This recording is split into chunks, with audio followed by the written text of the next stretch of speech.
안녕하세요. 엄진선 목사입니다. 오늘 말씀 묵상할 말씀은 로마서 15장 1절과 2절의 말씀입니다. 우리 한 목소리로 같이 한번 읽어보겠습니다. 믿음이 강한 우리는 마땅히 믿음이 약한 자의 약점을 담당하고 자기를 기쁘게 하지 아니할 것이라. 우리 각 사람이 이웃을 기쁘게 하되 선을 이루고 덕을 세우도록 할지니라. 아멘. 여러분 혹시 피그말리온 효과라고 들어보셨습니까? 심리학 용어인데요. 이 피그말리온 효과는 우리가 기대하고 바라고 예측하는 바가 그대로 내 현실이 되는 걸 의미하는 심리학 용어입니다.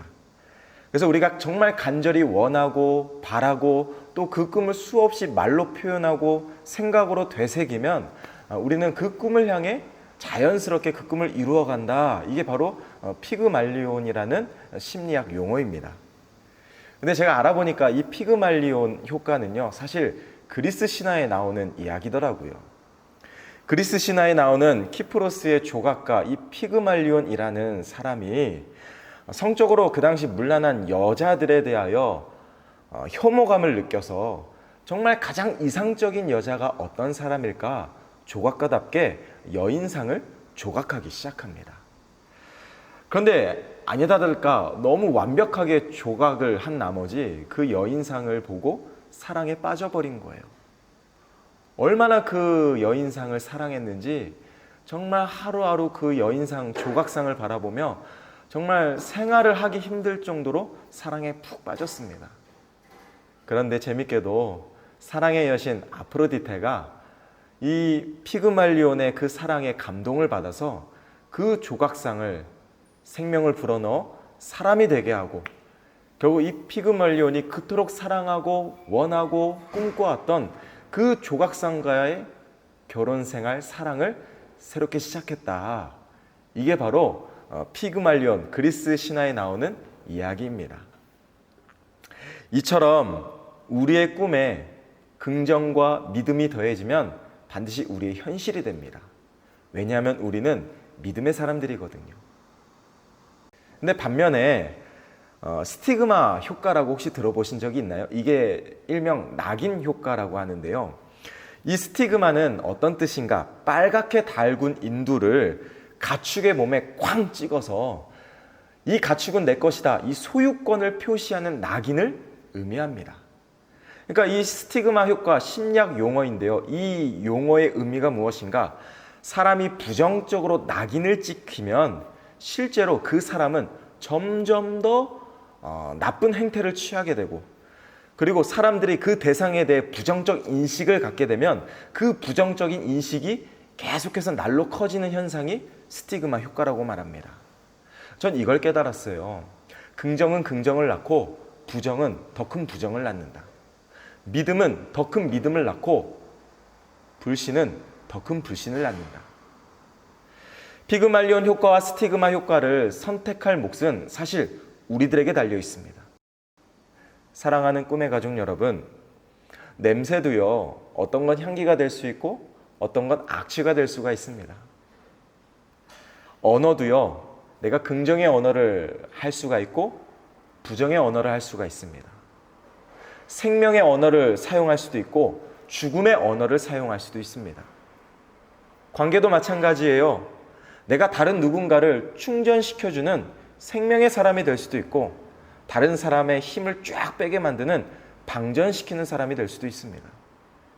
심지어 우리들의 삶도 정말 믿음으로 선한 영향력을 끼치는 믿음의 사람으로 살기를 선택할 수도 있고요.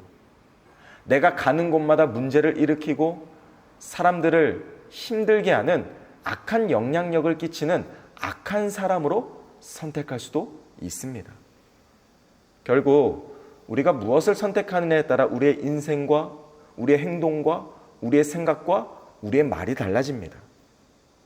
저는 저와 여러분들이 정말 하나님의 자녀답게 믿음으로 생각하고 믿음으로 반응하고 또 믿음으로 말을 하고 믿음으로 살아가기를 예수님의 이름으로 부탁을 드립니다.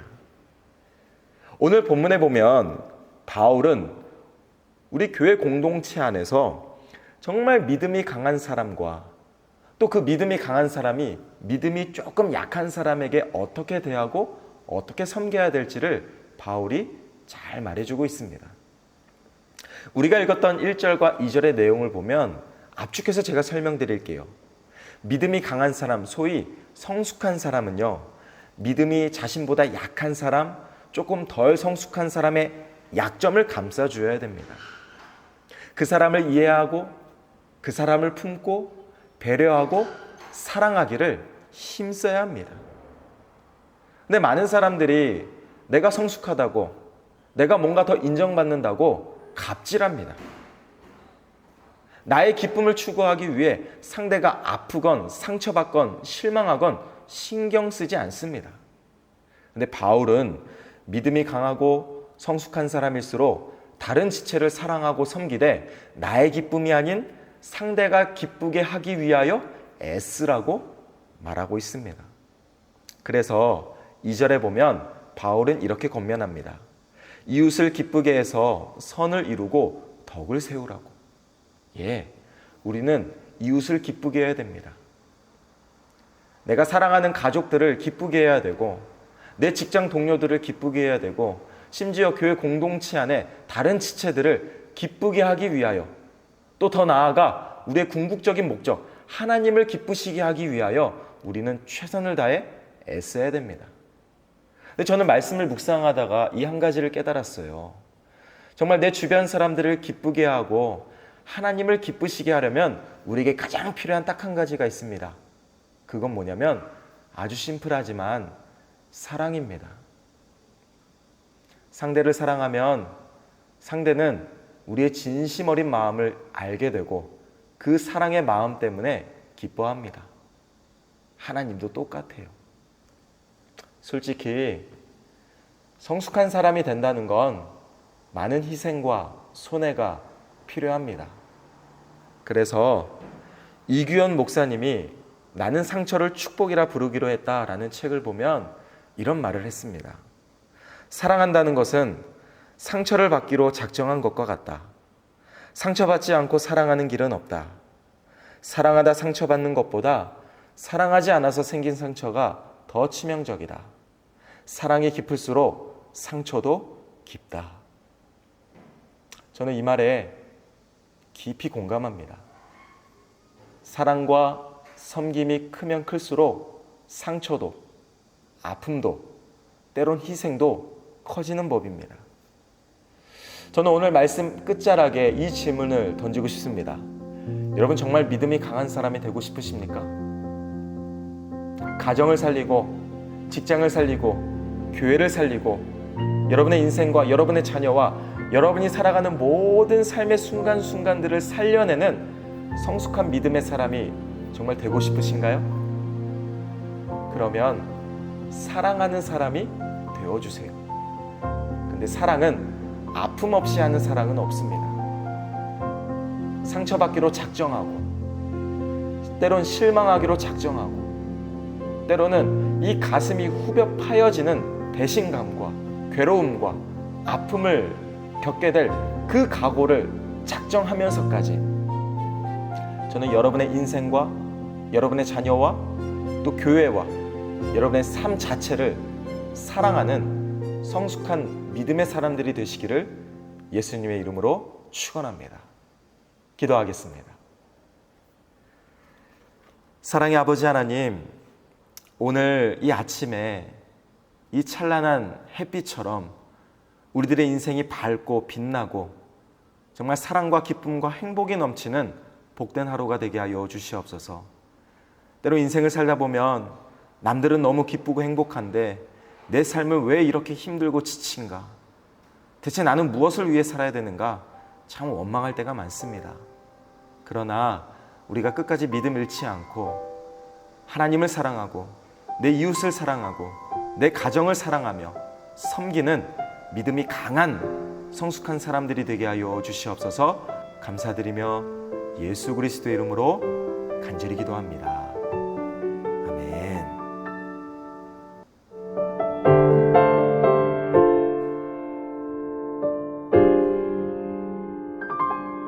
요한은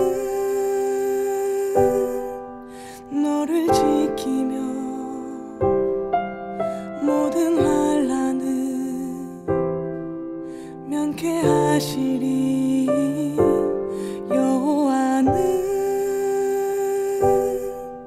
내 우편에서 너의 영혼을 지키시리라. 낮에와 밤의 달이 너를 잊지 아니하며 언제나 너를 변치 않고 지키시리라.